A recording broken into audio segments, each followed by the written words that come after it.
dnešných útulkovín vás pozývame na deň otvorených dverí nášho útulku s názvom Útulok Open, ktorý sa uskutoční v sobotu 13. augusta od 15. hodiny. Dozviete sa viac o fungovaní útulku, aký majú psíci denný režim, aj to, akým spôsobom sú použité finančné prostriedky a dary, ktoré od vás dostávame. 5-ročná Rebeka je nádherne stavaná mohutná nemecká ovčiačka. Jej povaha je pohodová, mierumilovná a priateľská, no keď treba, riadne zašteká. Bude teda nielen skvelou strážkyňou vášho dvora, no i výbornou spoločníčkou.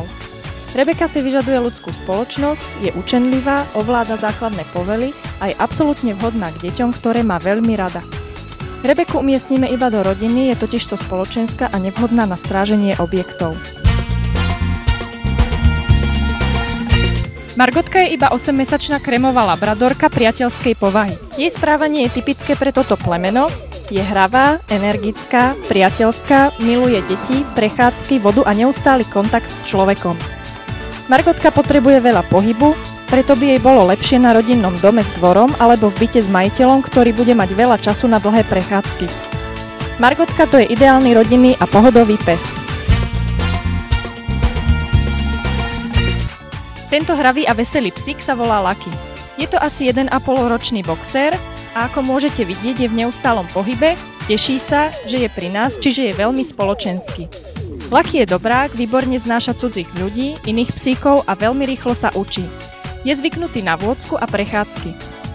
Lucky môže byť adoptovaný do bytu alebo do rodinného domu s prístupom dnu, srsť nemá prispôsobenú na celoročný pobyt vonku. Karin má asi 4 roky a je kríženkou cocker spaniela. Jej povaha je veľmi priateľská a mierumilovná.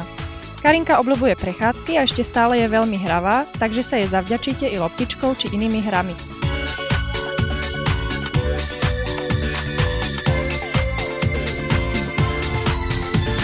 Kamarátska Karin je vhodná na dvor s prístupom dnu alebo do bytu. Má už za sebou i kastráciu. Vďačnou spoločníčkou bude ako mladším, tak i starším ľuďom. Na Útulok Open sa tešíme najmä na tých, ktorí ešte stále zvažujú svoju prvú návštevu útulku, na rodiny s deťmi, pre ktorých budú pripravené súťaže, čapovaná kofola a spoločná opekačka.